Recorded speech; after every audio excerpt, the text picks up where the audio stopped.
Welcome to Slow is Good, a podcast for entrepreneurs who want to think outside of the box to grow slow and have a greater impact.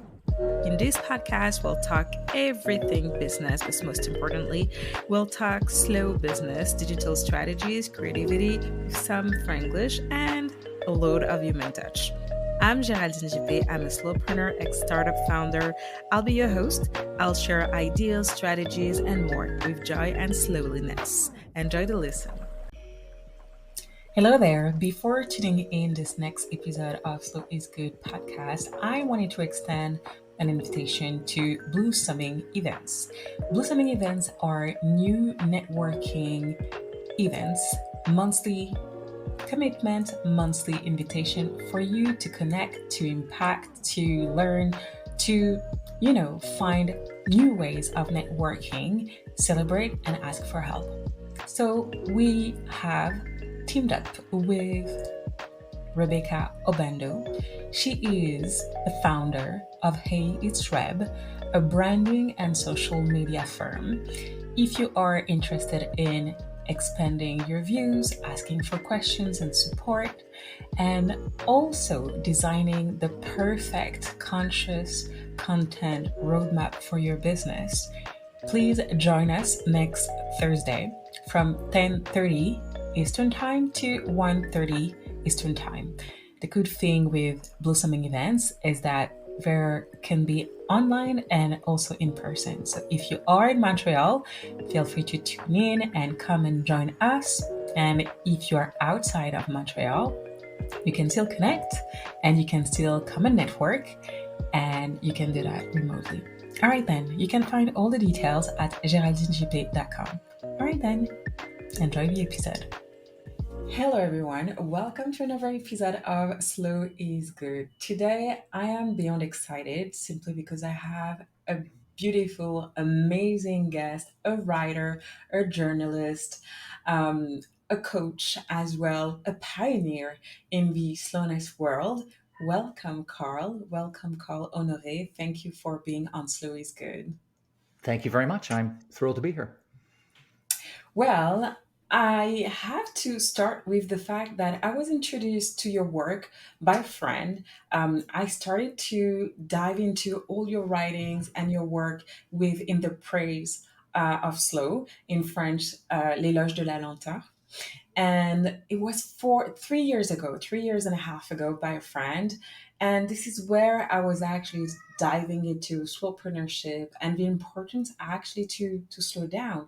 Now, not everybody knows about your work and what you're doing and how actually you've been one of the first talking about the importance of slowness. Can you tell us a little bit more about your journey as a pioneer? Sure. Well, I'll tell you how I got to where I am now. If you go back all those years ago, I was stuck in fast forward. So every moment of my day was a race against the clock, a dash to the finish line that I never ever seemed to reach. And I had a sense that I was racing through my life instead of actually living it, but I just couldn't stop. I was just stuck in a fast forward and everyone else was moving fast. I seemed to live in this vortex of speed and hurry all around me. And so I just put my head down and kept going faster and faster. And I think when we get stuck in roadrunner mode like that, it often takes a shock to the system or a wake-up call to make you realize that you've forgotten how to slow down and that this is taking a real toll on you. And I think for a lot of people, the wake-up call comes in the form of an illness. One day the body just says, that's it, cannot take the pace anymore, and you have a burnout or you just can't get out of bed one morning. Your body just sends the bill, and the bill is an ugly one. My wake-up call came when I started reading bedtime stories to my son. And in those days, I was just so fast that I really just couldn't slow down long enough to read a story. So I would be speed reading Snow White, skipping lines, paragraphs. I became an expert in what I called the multiple page turn technique, where you try and turn 3 or 4 pages. It just never worked because, of course, my son, like any 3-year-old, knew the stories inside out. So he'd always catch me. He'd say, Daddy, why are there only 3 dwarves in the story tonight? What happened to Grumpy? And this really lamentable state of affairs went on for some time until I heard myself flirting with buying a book I'd heard about called The 1 Minute Bedtime Story. So Snow White in 60 seconds. And I remember thinking, what a great idea. I need that book now, right? From Amazon drone delivery. But then I had a second reaction, which was very different. It was like a light bulb going on over my head. And it was a moment of genuine epiphany. And I suddenly thought, whoa, right? Does it really come to this? Am I really in such a hurry that I'm prepared to fob off my son with a soundbite instead of a story at the Mm, end of the day? And that was for me hitting rock bottom. And I realized then I just lost my way, I'd lost my compass, I'd lost my mind, and that I needed to slow down. And that was my wake up call. And mm, everything, of course, people think, oh, I want to slow down, but in a fast world, people want to slow down fast, right? So people have exactly. their wake up call, they get up the next morning, they rush off to a yoga class, they run away down the street to do some meditation, they hurry home to cook a slow food banquet. But that's, of course, preposterous. That's not, slowing down is a slow business, it's a process. And so for Hmm. me, reconnecting with my inner tortoise took time, right? I'm a naturally fast person. I was already completely hooked on the virus of hurry. So it took me time to slow down, but I did. And here I am today Mm. to tell the tale. Thanks for sharing. And really, I do also have a 6 year old, and I do feel exactly the same. And it took me a couple of realizations to understand that, taking that time, even with our children, is important because we're always telling them, like, hurry up for this, for that, school, etc. And we don't take the time. But we tend to forget that sometimes our kids are only one time the age they are, at least a 3 year old for your son when he was younger. Now, this sparked your interest in cultivating a slow pace. And should we say a slow pace or a normal pace? Because the reality is we are always rushed by everything, the access to technology, the access to AI now and more. And reality is, how do we start cultivating that pace of normality, in the sense that it's not a matter of slowing down, it's a matter of being normal. Yeah, I'm glad you said that because this is something that comes up as soon as people hear that there is a slow movement or a slow revolution. They assume it means that everything has to happen very slowly. Suddenly everything has to be in slow motion, which is ludicrous, right? It's absurd. I am not an extremist of slowness. I love speed, right? Faster is often better. We all know that, but not always. And that's really the key to unlocking this slow creed, this slow revolution. It's the idea of doing things at the right speed. So Hmm. sometimes fast, sometimes slow, and then playing with all the different rhythms and cadences and speeds and tempos in between. In fact, musicians have a lovely expression. They talk about the tempo giusto, the correct tempo, the right tempo for each piece of music. And that kind of Hmm. gets at what slow is about. It's about finding the right gear, the right speed for the moment. And really, if you drill down a bit deeper into slow with a capital S, it's a mindset. It's quality before quantity. It's about being present and in the moment. Hmm. It's about doing one thing at a time. I mean, do you remember when we used to do that? Um, Ultimately, slow is about doing everything not as fast as possible, but as well as possible, which really is a Hmm. very simple idea, but an immensely powerful one because it has the Hmm. capacity to revolutionize in a good way everything you do, which is why now, if you look at any field of human endeavor, you will find people coming to the party and saying, how can I do this thing better and enjoy it more by slowing down to the right speed, Hmm. the tempo giusto, the right tempo? So you'll find, Hmm. there's a slow food movement, slow sex, slow education, slow leadership, slow fashion, slow art, slow medicine, you name it. It's about finding the right pace, the right rhythm for the moment, and being in the moment, giving to the moment the time and attention it deserves. Very simple Hmm. idea, a universal one that you can find in religions across the world, but one that Hmm. we've thrown out the window and forgotten in our dash to turn every moment into a multitasking mania. Hmm. And I totally agree. It's just like finding the right sense for us, the right pace that is like according to wherever we are in life. But the question is, like, how, because is it a trend or is it something that people should absolutely open their eyes to consider that slowness is just not a matter of just, like, going to yoga, like you mentioned, or going, it's a matter of being more into our essence, because we're losing that as well into going to the fast everything. So, are we talking about here just a trend, or is it an essential that needs to be reviewed and that needs to be adjusted to in society in general? Well, I think that some people do first encounter slow or approach it as a trend. So they're caught on this hamster wheel of speed, and they can feel in their bones that they need to slow down, that slowing down would be good for them.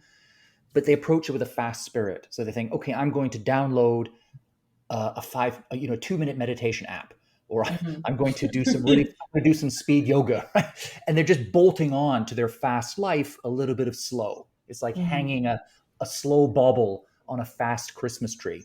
It doesn't get you very far, right? It's a fig leaf. It's a short-term stopgap, because really slow is about completely flipping on its head the way we feel about time, the way we move through the day, right? The way we use our attention. And that's going to Mhm. affect everything you do, from the way you eat, the way you make love, the way you raise your children, the way you work, the way you think, the way you Mhm. exercise. Everything is going to be affected once you connect with this idea of doing things at the right pace. So, Mhm.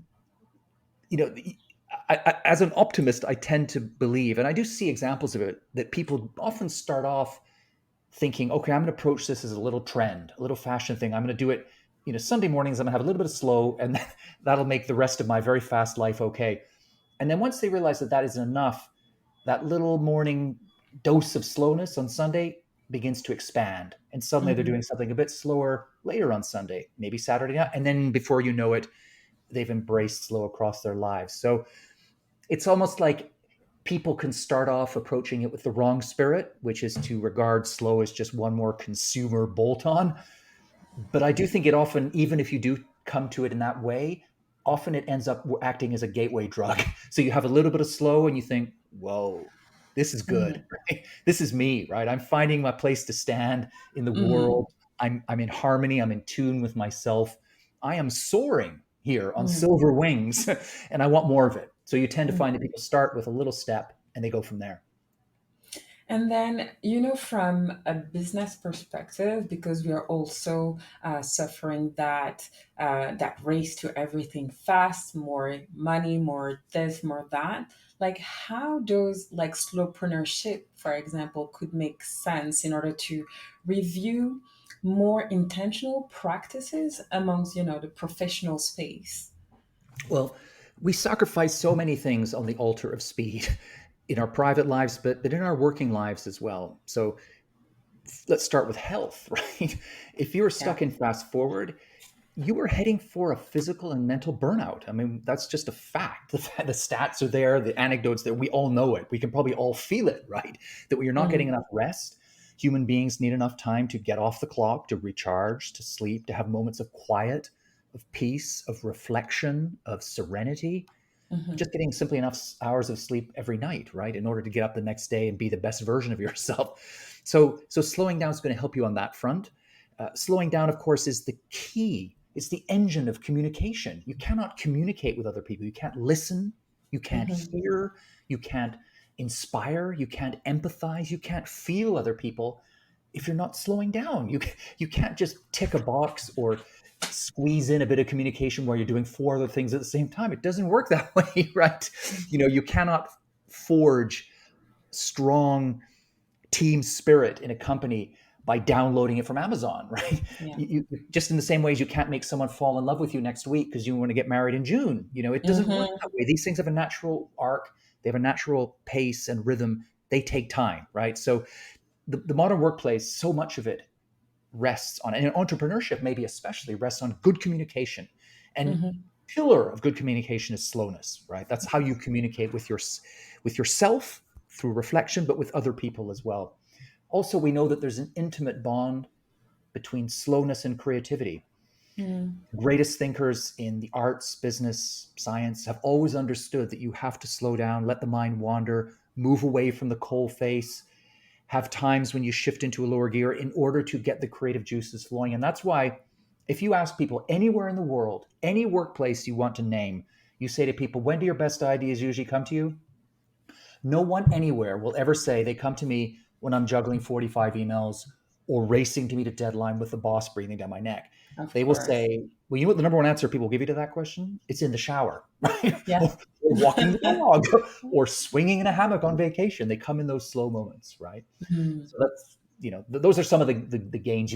One other thing I would throw in for entrepreneurship as a benefit from slowness is you get a clearer picture of the distant horizon. Like you're able to join the dots, see the picture, think strategically. Because the trouble is when you're thinking and moving and acting fast, all Mhm. you can see is what's right in front of you, the next Mhm. item on your to-do list. You never have the space, the time, the freedom, the bandwidth to contemplate the big picture and join up those dots and so on. And that's so important for an entrepreneur at any stage. Mhm. Day one, year three is always to have, sure, the moments when you've got to move fast, you've got to be agile, you've got to be nimble, sometimes you've got to react instantly. But in order to make sure those reactions, those quick reactions are accurate, smart, and good for your company, you need to have done the slow stuff around it.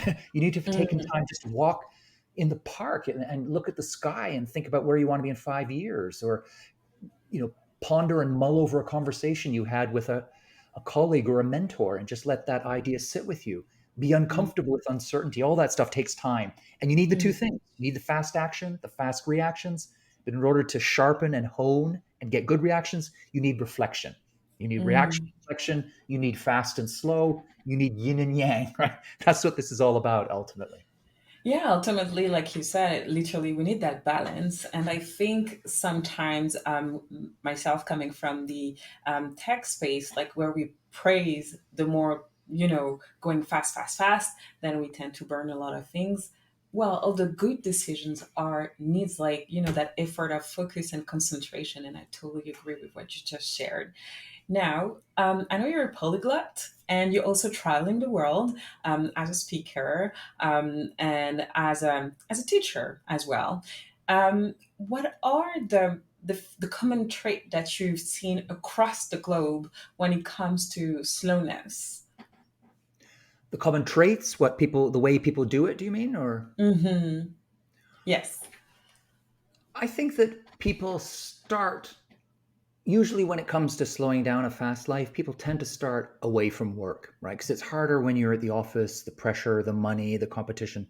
So people will usually start in the private sphere. So they might start by taking a slower approach to food, or turning off screens in the home, getting up Mm-hmm. in the morning and not looking at their phone for half an hour, not looking at Mm-hmm. it for an hour before bed, because we know what blue light does to people's brains and makes it harder to, so people start making those small changes at home.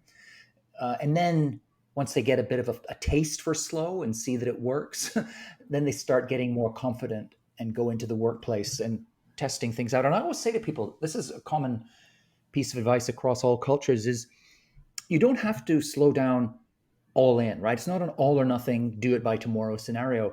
I always say to people, run little experiments, devise a little pilot project for yourself. If you're thinking about the workplace, maybe you say next week, I or everyone on my team or whatever your circumstances are, we're just going to, when the work is done, we're going to leave the office. If it's Mm-hmm. done at 7, we're going to leave at 7, right? We're not going to just stay in the office because we think it looks good to stay in the office longer. Or, we're not going to look at emails after 8 p.m. And then at the end of the week, have a little dialogue, have a debriefing where you come together either just with yourself or with your team Mm-hmm. and say, what was that like? How did we feel? Did we miss important messages? Did we feel Mm-hmm. more energized the next day? Were we more focused? And then go and work out what the right recipe is. So build it up slowly. I think you have to slow down slowly, right? You cannot just conjure up a universal recipe. There's no instant magic bullet. It's about working out the right formula of slow for you. And I do think it helps to start often in the private sphere. One example, which I just came across recently, which is lovely, is this new social ritual called stacking, which I Mm. I don't know if you come across it in Montreal. You're based in Montreal, is that right? I am. Yeah, I haven't. I've certainly seen it a lot in London. I live in London, in England, and it's a thing where it's mainly young people go out and having a coffee, whatever, sitting around Starbucks. Everybody piles their phone up in the middle of the table in a stack, and Mm-hmm. whoever grabs the phone first to look at Snapchat or check out Instagram pays the bill for everybody, right? And it's just a fun way of saying we have this moment here together now. we'll never have this moment again. I ruin Mm-hmm. it by trying to be in several moments at the same time. And I Mm-hmm. think that's a real hopeful marker there that we're moving into the second, third phase of the information technology revolution. Because in every instance in history, when new technology arrives, we go overboard. We don't know what to do with it at the beginning. We lose time. It takes time to create the social rules and cultural norms to get the most out of the tech.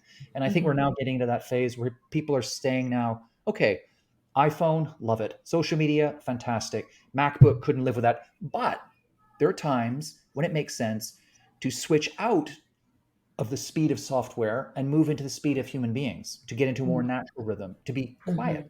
to be offline, to be away from a screen. And so finding that balance, I think, is a big part of slowing down as well. And the very fact that a ritual like stacking has come along, not invented by 50 somethings, 60 somethings who did not grow up with screens. This is something the digital natives themselves have concluded that tech is great, but Mm-hmm. has its place. And then in other times of your life, you don't want the tech speeding you up. You want to slow down, to be there with people fully in the moment. Mm-hmm. I love what you shared, and I really want to go back to a term that you use, confidence. Why are you saying that it takes actually confidence to accept that as human beings, as beings, we need to slow down? Well, I think the reason, well, the main reason is that there is such a deep and abiding cultural taboo against slowness in our world. That slow is a four-letter word. It's a dirty word. It's a byword for lazy, stupid, boring, Mm-hmm. unproductive, roadkill. And nobody wants to be associated with those things. And Mm-hmm. so what this taboo means is that even when we can sense in our gut that it would be good for us to slow down, even when we yearn to put on the brakes, we don't do it because we feel afraid, we feel guilty, we feel Mm-hmm. ashamed, we feel Mm-hmm. like we've just forgotten how we've lost the habit. And I think to overcome that taboo, to break any taboo, takes confidence. Takes Mm-hmm. confidence, takes discipline, and takes imagination. So I never say to people that slowing down in a fast world is easy. It's not, because the clue is in the fast world, right? But difficult is not the same thing as impossible. Mm-hmm. And taking that first step, taking it alone, taking it at home, and then building up some confidence, then coming to the workplace and saying, you know what? Maybe the next time we have a meeting, instead of everybody arriving all flustered and distracted and talking very fast, why don't we just take 2 minutes of silence like they do at Mm-hmm. Amazon at the start of a meeting? 2 minutes of silence where we just breathe, we think, we prepare arguments. And then when we start, everybody's calm, focused, and the meeting will actually be more streamlined, more efficient, and it'll be faster. You'll get it done quicker, right? Than if everybody's shooting from the hip and Mm-hmm. talking out of the side of their mouth because they haven't really thought about what they wanted to say. So there's an example there of what I call the delicious paradox of slow. That when we Mm-hmm. slow down to the right speed, not only do we get better results, but often we get them faster, right? Um, Yes. and so so it takes confidence to go to your colleagues and say, let's start our next meeting with 2 minutes of silence, or let's make sure that at lunch everybody gets up and takes at least 20 minutes away from their computer, right? Mm-hmm. That's when everybody's been dining al desco. It's scary to come along and say, hang on, there might be a better way to do this. But if you come along with a bit of confidence, say, okay, this week let's just get everybody out, go to a park, go to a different room or whatever for 20 minutes, eat your lunch somewhere else, come back. And then at the end of the week again, what did it feel like? Were we more Mm-hmm. productive? Did you get more done? All that stuff. And just get the conversation going, because ultimately, when you break through the wall of silence, you find that everybody is desperate to slow down. We're just waiting for someone to come along and say it Yeah. first. And I totally agree with that. And then you mentioned like before, like we need that balance between the yin, the yang. What I've noticed so far is like mainly in the male community, it's really hard to hear and to picture the term slow, simply because there's too many negative connotations to that word. So what would you say to a young man that will be interested, especially in the tech space, that will be interested in slowing down, like, but with the fear that being judged by their peers? What would you tell them? Mm. Well, I think it helps to find role models, right? People who are the people you admire who are slowing down and Mm, and have them in your feed, right? Have them in your social media. There are loads of, I mean, young men very, very often admire athletes, right? And you will not find a top athlete who does not understand the power of slow, right? All of the top athletes take time to rest. They spend a lot of time sleeping, right? They recharge, they eat healthily, right? They do all that slow stuff. They do meditation, they do yoga, they do visualization, they take time. There's a lot of Mhm. psychology work goes on in teams where they're, building team rapport through communication, slow listening, all that stuff is happening. They're doing all that stuff, right?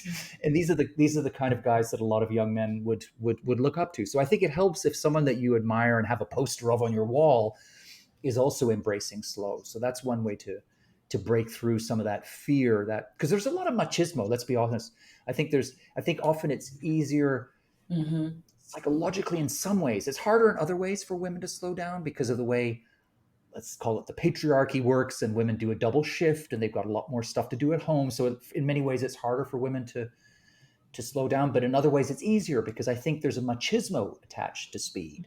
It's kind Mhm. of it's seen as manly and tough and powerful and all those things that men kind of seem to think they need to project. But I say, so I've said role models. I think it also helps just to get a buddy system going, right? So Mm.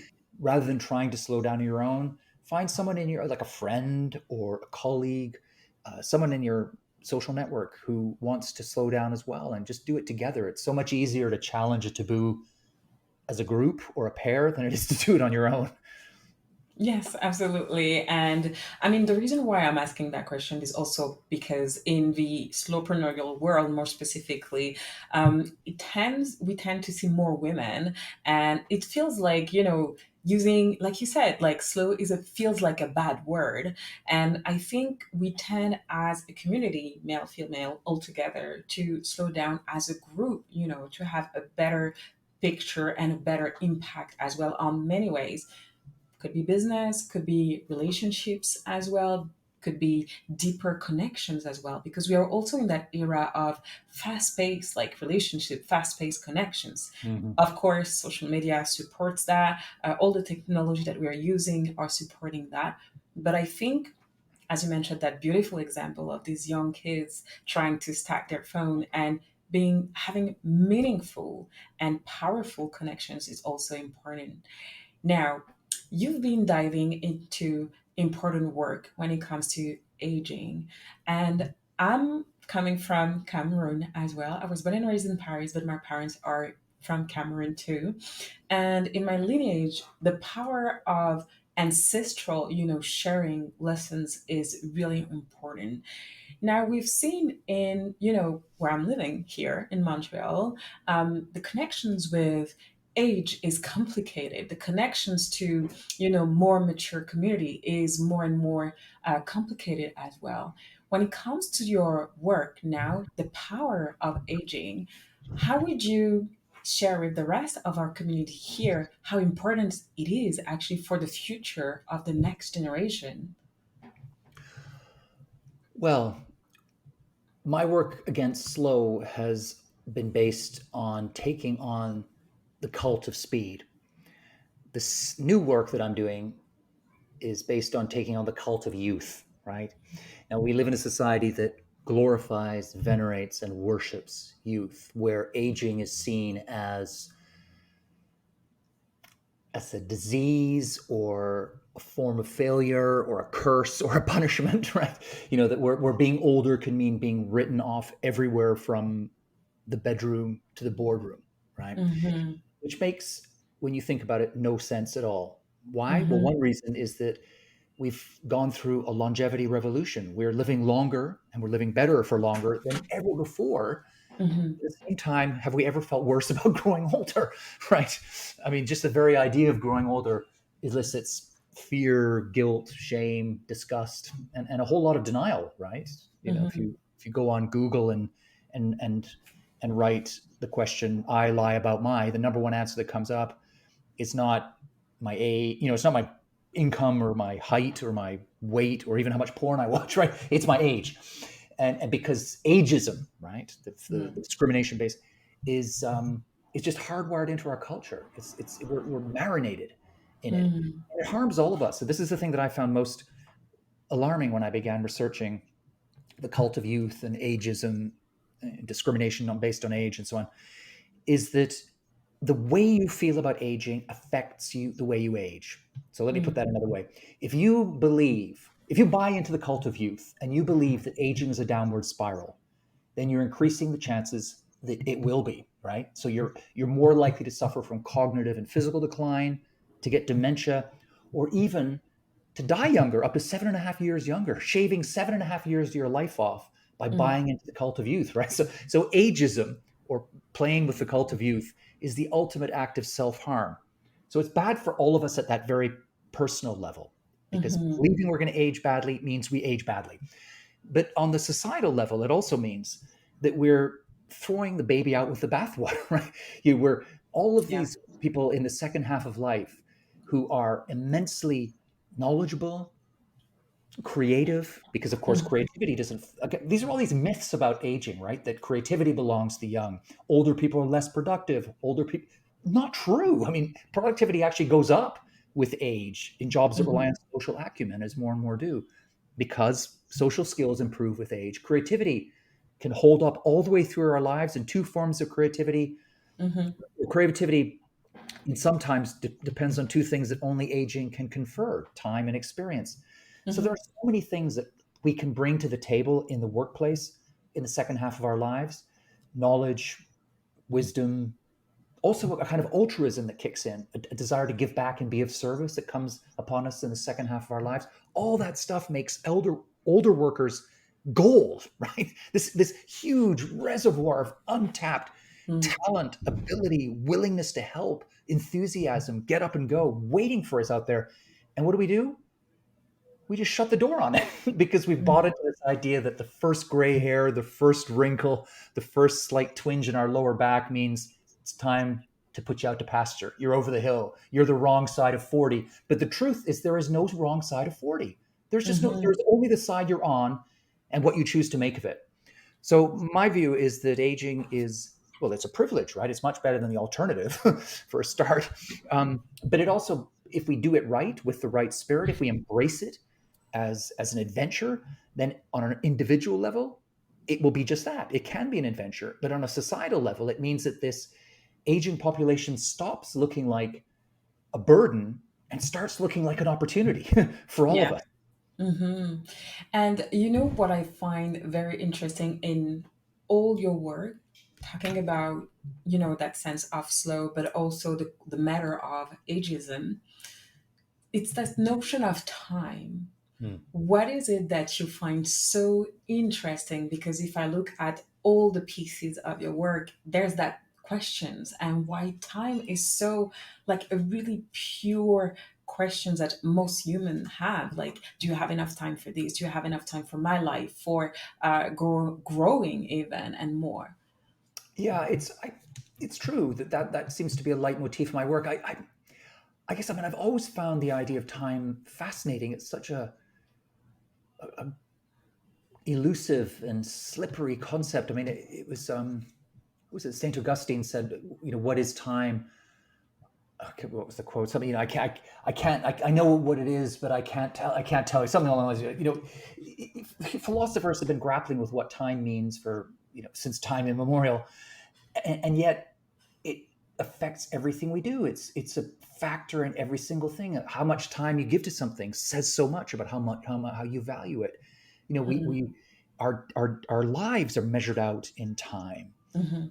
We talk about time as money. I think that's a really toxic idea, but it's the fact that we've taken that phrase and used it to define modern life says so much about the power of time. So trying to reframe time and rethink it and use it in a much more hopeful, humane, and sensible and wise way, I think, is something that drives a lot of my work. And I think that when you make your peace with time, that's really when the pieces start to fall into place in life. I think that's when you really feel like life is clicking into gear, is when Mhm. you stop worrying about time. Maybe that's a way to think about it, because when people talk about the state of flow, right? You're in a flow state. Mm-hmm. One characteristic of that is you forget about the clock. You lose all sense of time. And I think maybe there's something in that when we stop thinking about time or stop worrying about it.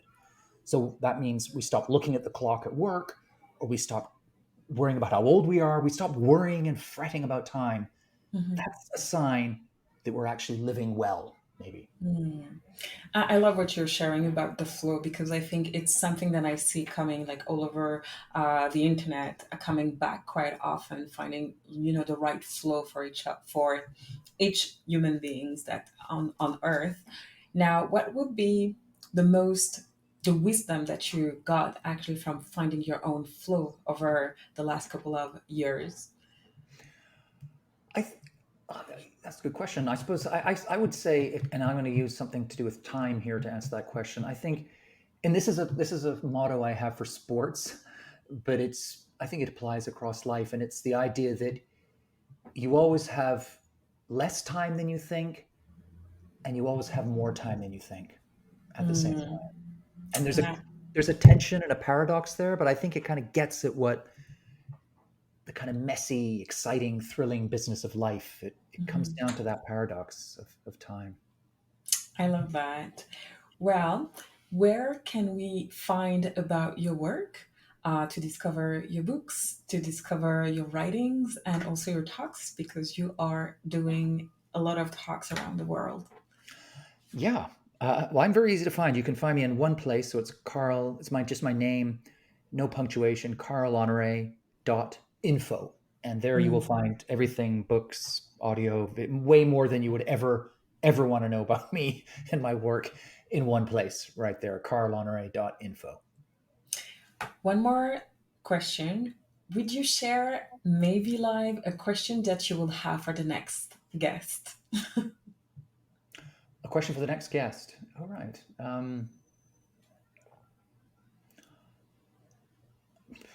I think at the moment I'm thinking a lot about, just because of something I'm writing about, I'm thinking a lot about memory and how it works. And so maybe you could ask the next guest something about memory. You could ask them, what helps you to remember things? What helps you to remember the moment? Amazing.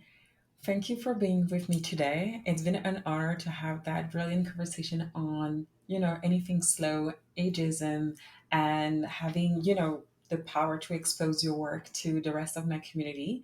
It's been a great pleasure, and hopefully I'll see you next time. Thank you very much. It's been a pleasure.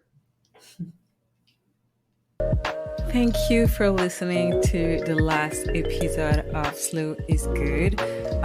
Thanks for showing some love. Please share it with your community and your loved ones. Don't hesitate to follow us on social media, on Instagram at Slow is Good. Please share your reviews, feedback, and add some listed stars on iTunes and Spotify. This is very useful for us and to support us and for us to keep on going. I'll see you next time.